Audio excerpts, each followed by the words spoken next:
Hi, I'm Robbin Miller, host of Miller Chat. My guest today is Paula Denoncourt, certified holistic health coach. Welcome to my show. Thank you. Thank you for having me. You're welcome. Today's show is on some healthful tips for the spring. Yes. Are we ready to go? I am ready. And today's a decent day in the 50s in April. I could buy it anytime, right? But of course, the trees are starting to bud, and it's just a matter of time until the pollen starts going all over the place. So this is a wonderful topic to talk about this month in April. Yes. Okay, so what are some of the health issues that people need to be aware of in the spring? Well, as you just mentioned, pollen is starting to come out. So today I want to talk about allergies, seasonal allergies, a little bit with the relationship to food as well. And I want to talk a little bit about Lyme disease because, you know, the ticks really start to come out in the spring and people need to be aware of different things. So I just want to give you guys some healthful tips, H-E-A-L-T-H, so that isn't a misspelling or a typo. Just some tips for the spring that you can do to help you get through the spring season and enjoy it and get ready for summer and be, you know, happy and healthy and not be ill. Yeah. And have your doors locked and your windows locked like I used to. So. Well, I think one of the things is because we had a tough winter where we had we had a blizzard and we had some major snowstorm. There's been a lot of tree damage coming down. And I know for me as a homeowner, I've had to pick up small branches or maybe mild size, maybe less than the size of my wrist in diameter, you know, cutting them. And most of them were pine. So I notice I start to get a little, I start to sneeze from that.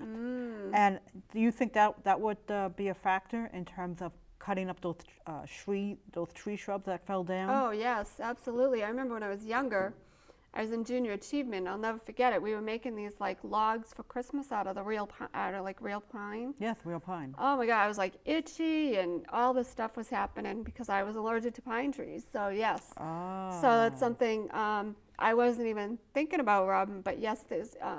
We did have a lot of storm damage. There was a really bad storm a few weeks back. And I drive for Uber and Lyft on the side, and boy, have I seen a lot of trees down.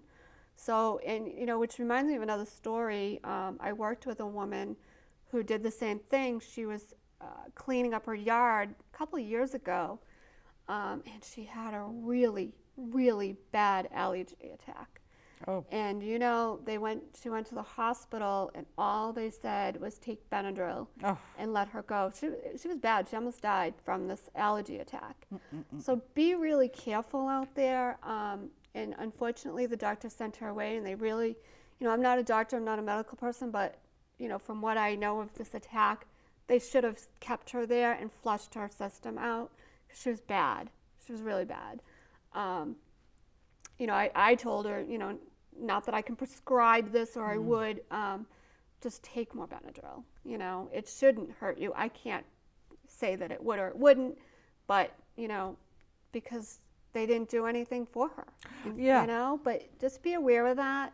If you're cleaning up your yards, and a lot of people are going to be, that you could start stirring up the pollens and the different things if you're allergic to different trees. So good point to bring up. Yeah, and also rashes.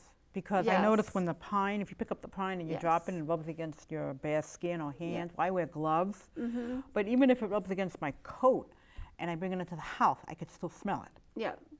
So yeah, if you're sensitive, be careful with that. Have somebody else do it if you're really sensitive, you know. So my husband's doing the big branches that I've been doing. But we still have a lot to do. We got a lot of it out of the way. Good. But again, those can bring up allergies. Right. indefinitely. Right. And I know Benadryl is one option that they prescribe for kids and children. Yes. So what about some holistic alternatives to treat allergies? So some natural remedies to treat allergies would be water. I've talked about this on other shows, but if you've never watched the show, water is just a miracle cure when it comes to allergies for me, with my experience. Yes. When I start to drink water, like say I start to sneeze a little bit, I get a little stuffed up, I start to drink water and it instantly starts to clear up. So water is huge. Why? Because we produce more histamines when we're dehydrated. Right. So we think taking all this medicine is helping, and I used to do it myself. I took a lot of over-the-counter drugs, and then what would happen was I'd get immune to those drugs, and then the next year, they didn't work. Right. So I was always trying Allerest, and I don't even remember, the loratadine, and all these different things. And I would get worse and worse every year. But the water was the one thing that really helped me, and then the other thing that helped, as simple and stupid as it sounds, vitamin C. Your body breaks down, it's a breakdown of the immune system when you have allergies. So the vitamin C boosts the immune system. So, eat those fruits and vegetables. It's starting to get warmer. I know you don't really want smoothies in the winter, but it's finally starting to get warmer. Here we are in April, and it hasn't even hit like 60 yet. It's coming. It's coming. Yeah, it's coming. We're going to probably go right to 100 degrees. We'll all be complaining, but that's okay. So do some, maybe green smoothies, put some fruit in there with some greens in there. Only 3 to 5 ingredients for a smoothie. Right. You don't need to put the whole kitchen sink in there, which some people do, and then they have stomach problems. So those are some things that you can do. And, foods that are related to allergies are things like certain trees, like we were talking about pine trees. The birch tree is related to apple and pear. So if you're allergic to birch, you're going to have problems eating apples and pears when the season changes. Ragweed too, the ragweed comes out. I've done videos on my Facebook on this, so if you're not on my Facebook, it's under Paula Denoncourt. I've done Facebook Lives on this. I even showed the ragweed way back last year, and melon and chamomile are related to ragweed. So when the ragweed comes out, your body may start to react a little bit if you were to have melon and chamomile, because your body's just trying so hard to fight the allergy. So And that's from the flowers or the trees? The ragweed. Ragweed is like it's just a weed that comes up. Oh, okay. It's yellow. Okay. A lot of people think it's goldenrod, but it's ragweed. I know what you're talking about. Fields and fields of it you'll start to see. Yes, and that's why you get the fertilizer, whatever you need to do. Yeah. Oh, that's interesting. So that's, that's one thing that used to really bother me. We had a field across the street, so I had to, shut all the windows all the time, lock all the doors. So that's one thing that used to bother me. But I was okay with melon and chamomile, but some people, if you're really sensitive, melon and chamomile may bother you more when ragweed's out, because your body's in like overdrive trying to deal with the allergy. So those are some things to think about too. It's like a bucket. When the bucket is full, you're going to react. Right. So say, in the winter when the ragweed's not out and you have melon or chamomile, you're fine, because your body's not full from it, like the bucket. So. And also, people, what about stinging needles, or they call it Nettles? That's something you can buy in a health food store. Yeah, it's a tea that's really helpful. Yeah, it's like an herbal tea. Yep, stinging nettles is a very good thing. There's lots of alternative therapies. Like essential oils are really, there's some different ones that you can use. I know peppermint oil might be one. You can do a honey lemon ginger tea. The ginger is an expectorant that's going to help with, like, if you start to get all congested, the ginger will help. The tea itself, just the warmth of it will help too. And then you're getting the water again, so you're not dehydrated. Stay away from the caffeine. Right, because you want to get dehydrated too much. Right, caffeine's going to dehydrate you. If you are finding yourself getting congested and really nasally a lot, be aware of how much sugar you're getting. Yep. Sugar can contribute, and dairy can contribute. So any milk products, cheese, anything like that. You may not have to do it year round. It's entirely, you have to listen to your own body. Right. But that's something that contributes. Like, I know me, if I have milk, I instantly get that like phlegminess in the back of my throat. It's almost like I ate an oyster, you know, or clams. It's disgusting. But and you always want to go. So those are some things to help you if you're starting to get really congested with the season changing. If people, I used to hate, and I still do, because we have that emotional attachment. I used to hate when everybody was mowing the lawn in the neighborhood, including Dad, because I would get all filled up because it stirred everything up. I noticed that. So again, I would go in my bedroom and I'd lock all the doors, lock the doors because I couldn't handle it. So I still, to this day, I still cringe when I start to hear lawnmowers because it gives me that memory. Yeah, I noticed the smell. And what about foods? What are some spring foods that people start eating again? When they start, like fruits, any particular fruits. Now when you go to the supermarkets or the small farmers markets, now you see more fresh fruits on the market. Anything that you recommend that may cause an allergy or maybe help an allergy?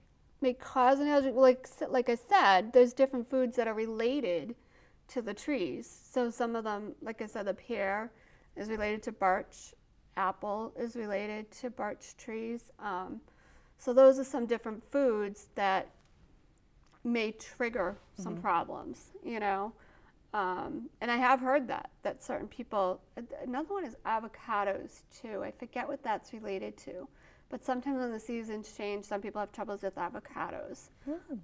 So yeah, there's different things when the season changes. If the pollen is higher, some of the fruits can bother people. Peaches can bother people. I forget what that one's related to, but there's a whole slew of them that they're related to. You just have to remember it's coming from trees or a plant. So if that's starting to come out, then your body may react all the more. You're going to have. I had more troubles with food allergies when the seasons change, because my body's trying to fight so much. It's fighting all this pollen. It's fighting whatever trees I was allergic to. And then now I'm eating the food on top of it. So I had more problems. In fact, I remember this when I worked at the jail, Worcester County Jail. There'd be a lot of pollen in the office from the windows being open. And I would have like chest pains. Well, the only reason I figured it out, I took a Benadryl one day to help with my allergies. It also helped with the chest pain. I was getting chest pain because I was just trying so hard to fight so many things. The food, the pollen, everything. So back then, I just had to eat really light. So there's another tip for you. If you are having a lot of food sensitivities when the seasons change, if you think it's like, why all of a sudden? It's because of the season. So if you're having, here's a tip. What I used to do is just eat really light. Soups. Maybe just an egg because that would fill you up. Just really light. Don't eat big meals. Just keep your system light. Maybe a smoothie. Just light foods, what you can, what you're not allergic to. That would help me, like to keep my body cleansed. If you find you need help with that, I'm certainly available for one-on-one coaching. I can help you with that. Well, it's good. To do a cleanse in your body, and we could do a 28-day reboot, all different things. So that's something I can help with. Well, and moving on to Lyme disease now, the weather's getting nice, and the ticks are ready to jump out and have fun with the humans. So, what do we need to know about Lyme disease and prevention? Well, first off, we do know they come from ticks, but we are starting to learn that it can come from other things. Some of it's controversial. So, it could be a vector, blood to blood, other insects, mice, birds, they carry ticks, things to be aware of. Pets. The dogs, the cats. So, just be aware of that. Be aware of high brush areas. That's where the ticks are. They crawl. So if you wear boots, like rubber boots, they can't crawl up your boots. You could tuck your socks into your pants. You might look silly, but it's going to prevent them from crawling up into your skin. If you're a woman, you can tie your hair back, or some men, you can put a hat on so it doesn't get up in the head, because a lot of times the ticks bite in the back of the neck. You can use permethrin treated clothing. You can buy that, or you can spray it on your clothing. Do not spray it on your skin. It is a chemical that keeps them from coming on you. You can put the clothes in a hot dryer. That kills the ticks. So probably like 15, 20 minutes in a hot dryer at least.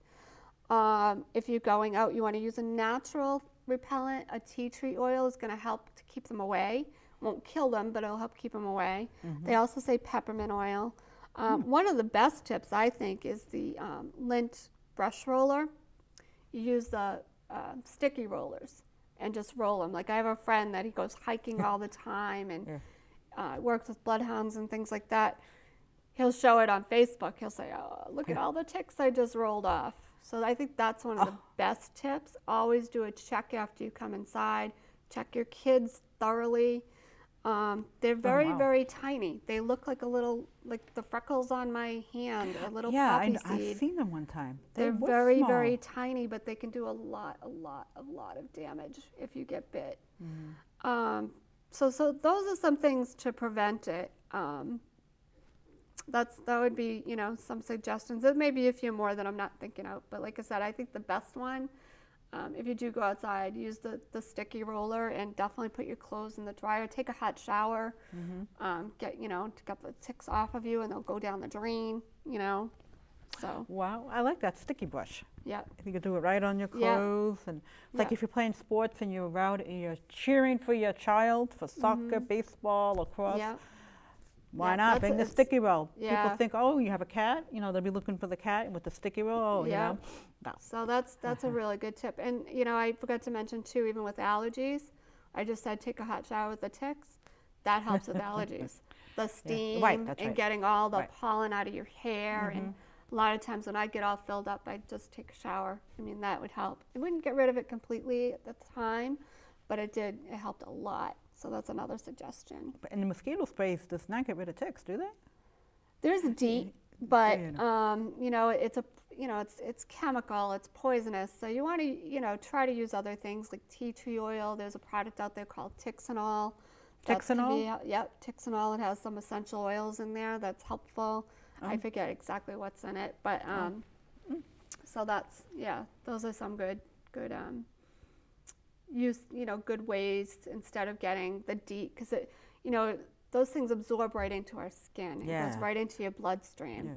Like I said, the permethrin is on clothing. It's not going into your bloodstream. Right. So you want to try to stay away from that. And the Tixanol, is that holistic?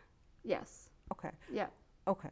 So you wouldn't, some stores may or may not have it. I think you'd have to order it online. Okay. Yeah, look it up online. Yeah, I don't think stores carry it. Not yet. But there may be some out there that are natural with some essential oils and different things. So you could definitely do that. Yeah.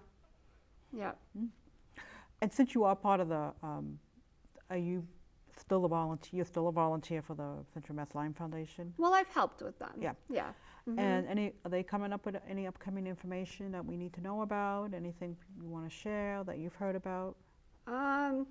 You can go to their page, centralmasslyme.org, and Michelle Miller is doing a lot of talks, along with Darlene DeBarra-O'Connor. Okay. They're doing some talks. I don't know what the next one is, but make sure you join the Facebook page. Like, go to their website and join the Facebook page so you can see where she's talking. She just did a talk in Townsend. They're doing one in West Boylston upcoming. They did one for a nursing home. Nursing home? Yeah. For the workers or for the staff? I mean, for staff. Oh, okay. Yeah. So, yeah. Wow, that's pretty cool. Yeah. Wow. So what other spring stuff do we need to be? What about gardening or going out for be walk? careful of the ticks when you're gardening. Darlene's sister got bit by a tick when she was gardening. So that's something to definitely be aware of. What else? the gardening, just playing sports. Kids are rolling in the grass and stuff. So really watch your kids. You know. That's true. Yeah. You definitely gotta be careful. Well, yeah, it's all about being mindful, Yes. being aware. And they say you should cut the grass shorter. Yes. But of course, it can only cut so low with a lawnmower, unless you actually dig it all up. Yeah, that's why I said be careful of Yeah. high brush, because ticks just crawl. They don't jump. They don't fly. They only crawl.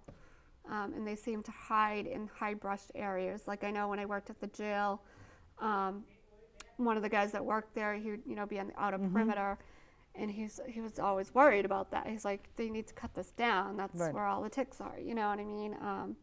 So yeah, those are some things to be aware of, definitely. And if you do get bit by a tick, what do you recommend? If you do get bit by a tick, there's a product out there, and I don't sell it. I'm not trying to endorse it, but called Tickies. It's kind of like tweezers, but it helps get the tick out even easier. And you just grab it by the head and just pull it out. Do not put anything on it. No Vaseline, no rubbing alcohol, no peppermint oil, because when you do that, you could aggravate the tick if it, and it could inject more poison into you. Right. There's a lot of stuff out there saying to do that. Don't do that. It may aggravate it. I've even seen dishwashing liquid. It could aggravate the tick. So you really just want to get it out. You want to save it, put it in a jar or a baggie, and send it to tickreport.com. If you can save it, because it's so much easier to test the tick than it is you, believe it or not. Right. Which, helping with Central Mass Lyme, and I have several friends that have Lyme, it's just so debilitating to see what it's like for them to test a human as opposed to a tick. And no vaccine yet. Right. And Right. all it is just like a head and traumatic brain injury prevention. Yeah. And then if you do get bit, based on your knowledge, how long does it take for somebody to notice something if they got, as a lay person? It's all different. And again, this is controversial. They say, oh, it might not happen, you might not get symptoms till 24 to 36 hours, all this. Some people feel symptoms instantly. We have one person in our group, she's a realtor. She got bit. She felt the symptoms instantly. She just didn't feel right. Right. She, I think it was her shoulder or something, automatically started to feel things. So, again, information out there says no, but other people say otherwise. So, and it could depend on the infection itself. It could just be, they might be just saying Lyme itself Right. takes that long. But if it's another like vector-borne illness or a tick-borne illness and it's getting into you, maybe that type of illness doesn't take as long. Do you see what I'm saying? Right. That's where they're getting that. Right. So, I'd like to talk about some of the symptoms. I don't know how long we have. Got a couple of minutes, go ahead. Okay. So some of the symptoms of Lyme I really want to talk about, because this year we really had, and still, people are getting the flu and bugs going around. Right. And they had pneumonia and all these different things. So if you've had the flu this winter and you're not getting better, you might want to think that you may have Lyme or something similar to Lyme. Like I said, a tick-borne illness or a vector-borne illness. So some of the symptoms are, like I said, flu-like symptoms, Okay. low-grade fever, joint pain. It affects the joint, so sometimes people have hip pain, knee pain, because it affects the knees. I think I said the hips, the lower back pain, headaches, like I said, tick likes to attach to the back of the neck. One of the big one is dementia. So especially if you're seeing in kids or younger adults that they can't remember things, they can't remember how to get home, or their cognitive abilities are really going downhill, dementia is, not normal. It could be something like that. Fatigue, they're, especially your kids, could be tired all the time. They're, just wanting to watch video games and lay on the couch and saying they're tired. Well, it might not be that they're lazy. It might be that they've got something going on. Food sensitivities, it affects the gut. So if they're starting to get, a lot of problems with their stomach and digestive problems, they're sensitive to a lot of different foods, that could be Lyme related. And it actually affects the kidneys too.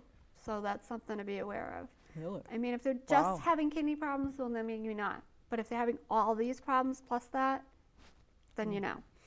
Another one is affects the thyroid, so severe weight loss or weight gain. Some people lose a lot of weight, some people gain a lot of weight. So that's something to look at. Another one I've seen is Bell's palsy, where the face droops. It looks like they've had a stroke. Sometimes that's related to Lyme disease. So those are some of the big ones. It can affect, I mean, if you go online, you would see like a whole slew of symptoms. That's the biggest imitator. It imitates things like fibromyalgia. It's very, you know, MS falls under the umbrella. ALS falls under the umbrella. Depression, yes. Huge anxiety it can cause because it affects the nervous system. So again, with the forgetfulness and the dementia-like stuff, they call that Lyme brain because it affects the nervous system. Sometimes they can't get the words out. So if they're trying to say something, they're talking to you all the time, kids, people, adults, and everything's always on the tip of their tongue and they can't say it. I mean, it happens sometimes. I get tongue twisted on here. But if it's constantly happening, something's going on, you know? Wow. Yeah. So, yeah, so those are some things for Lyme that, you know, for symptoms, what you can do to prevent it, because you really, really do want to be aware of it. I mean, it is just so debilitating and so hard to treat if it doesn't go recognized right away. You want to see a specialist. If you Lyme literate doctor. Yes, Lyme literate doctor. Yeah, people have to, one thing we learned that nobody's going to take care of you but you. Exactly. Be your own advocate. Yes. Journal everything. Yep. If Document. Document everything. You're going to need it. You're going to need it. And research. Yes, in your own research. Or get an advocate. Yes. You can call the, Central Mass Lyme Foundation? Central Mass Lyme, yep. Or you can contact me. I've got a lot of resources that I can help you with as well. ILADS.org is another one, International Lyme Association Disease Society. That's a tongue twister right there. Right. That has a lot of information, way more than what I've just given you. It tells you, you know, how you should be treated and what you should get. Right. And so go to that if you feel like you need more information. That is the best, most reliable website. It's worldwide.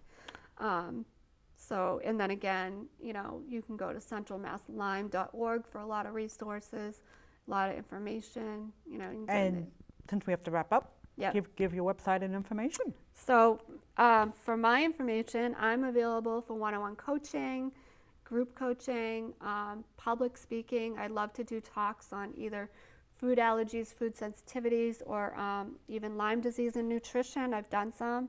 Or, you know, just reach out to me if you want to talk about your health. I'll offer you a free health consultation, so you can reach me on enrichyourhealth.com, ENRICHUR health.com. And I'm just starting to use Instagram, so my handle is at Paula Denoncourt on Instagram, and again, it's Paula Denoncourt on Facebook. Follow me on both because I do a lot of live videos that can be really helpful for you, and I haven't put them all on my website yet, so follow me there. So thank you. Thank you, Paula Denoncourt, certified holistic health coach, for coming on my show, Miller Chat, and have a great day. Thank you. Good day.